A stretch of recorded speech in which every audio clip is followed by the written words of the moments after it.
I det her nye eksempelet så har jeg sett at maska ikke er 24, men maska er 26. Slik at det skal nå 26 bit som går til nett, og 6 bit til maskinen. Slik at da skal vi være 1, 2, 3, 5, 6, 7, 8. 1, 2, 3, 4, 5, 6, 7, 8. Punktum. 1, 2, 3, 4, 5, 6, 7, 8. Punktum. 1, 2, 4, 5, 6, 7, 8.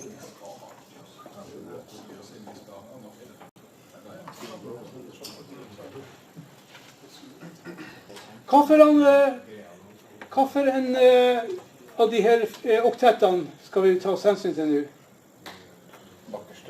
Den bakerste, fordi at den er det som har både enere og nullere i seg. Hvis vi skriver 192 her, så vil 192 være 1, 1.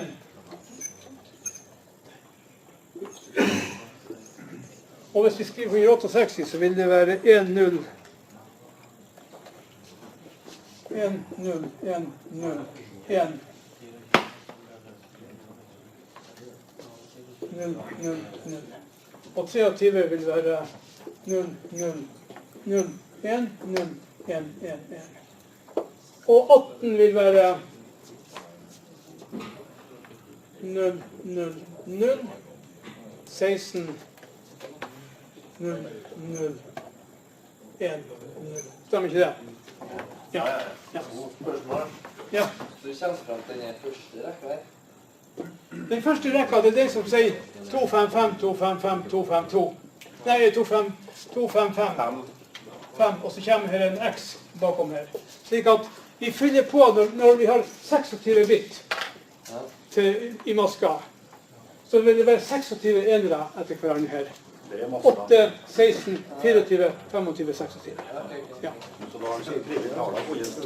Så hvis jeg nå summerer binært den og den, så vil her stå 192. Ja. 168. Der vil det stå 168. Der vil det stå 23. Og så summerer jeg her. Så får jeg 0, 0, 0, 0, 0, 0, 0 og 0. Hvorfor får jeg det? Jo, for vi har ingen plass, vi har enere over hverandre.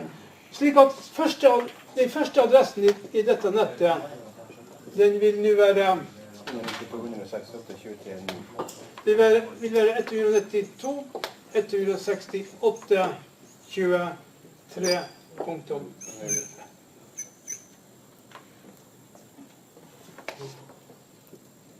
Den øverste adressen vil være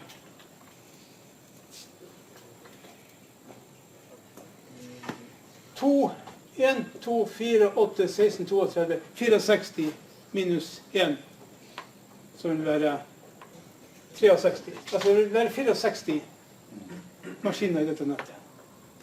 Slik at den øverste adressen vil være 63. 192, 168, punktum 23, punktum 63.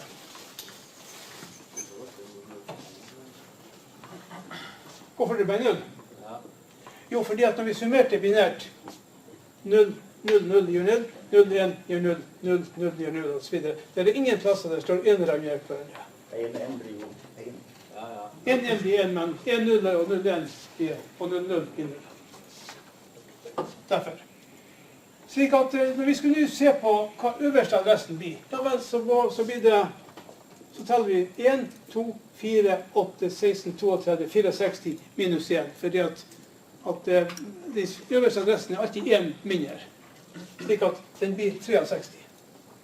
Så den øverste adressen vil nu være 192, 168, 23, 63, slik at nettet vil skrives som 192, 168, 23.0, skråstrek 26. Hva vil maska bli? Hva står der? 64 pluss 128. 64 pluss 128, det blir 192.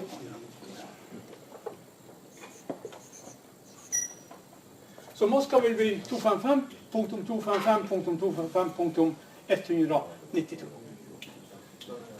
Slik at gateway, hva vil den være? Hva vil gateway være her? Nettet vil bli 192, 168, 23. Ja. Gateway vil være 192, 168, 23.1 ja, og broadcast. Ja, det blir noe det høyeste. Den høyeste verdien vil være 192, 168, 23.63. Ja, der har vi fått et nett som har hvor mange brukbare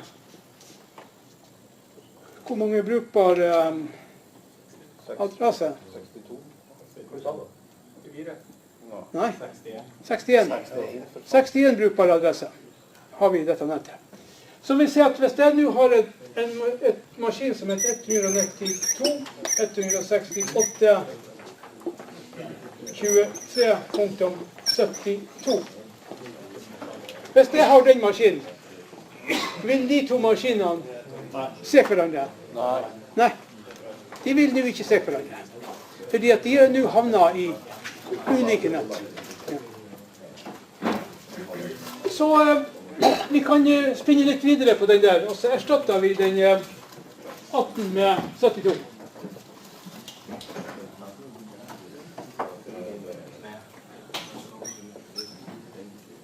Og 72, hva blir det? Det blir altså 64, det blir 0, 1. 64 og 8. 1, 2, 4, 8. 0, 0, 0, 1. Sånn, blir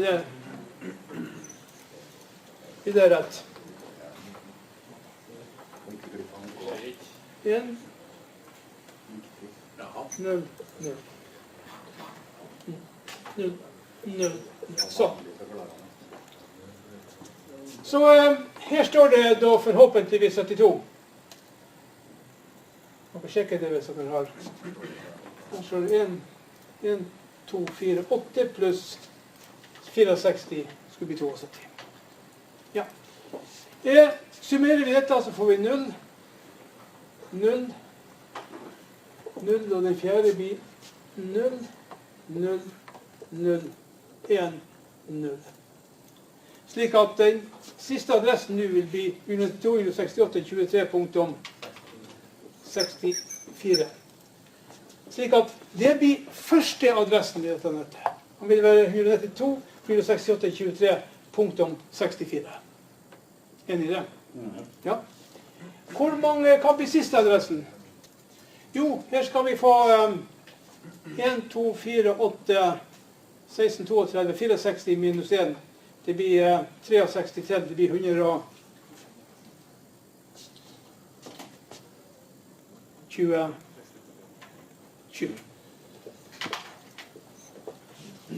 Slik at i vårt nye nett så vil vårt nye nett være 192, 168, 23.64, skråstrek 26. Og selvfølgelig vil gatewayen være 192, 168, 23.65. Og broadcast vil være 192, 168, 23, 127. Du skrev 24. Ja, unnskyld. Sånn. Rart å si en ting og skrive noe annet. Ja.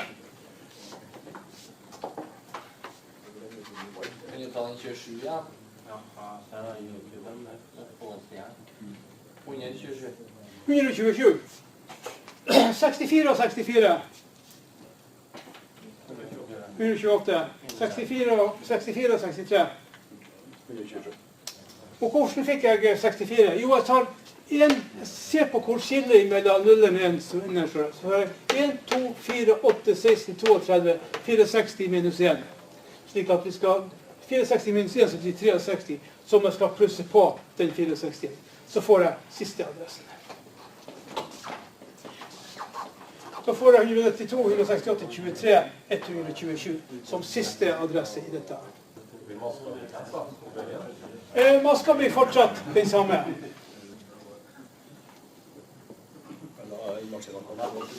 Hva?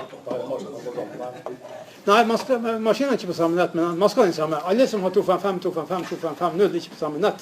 Nei. Jeg skjønner det, men den 72 som var utom natta her på nettet. Nå er den 72 på et nett, men han er ikke på samme nett som 18. Nei. Han er fortsatt på et nett. Slik at har vi nå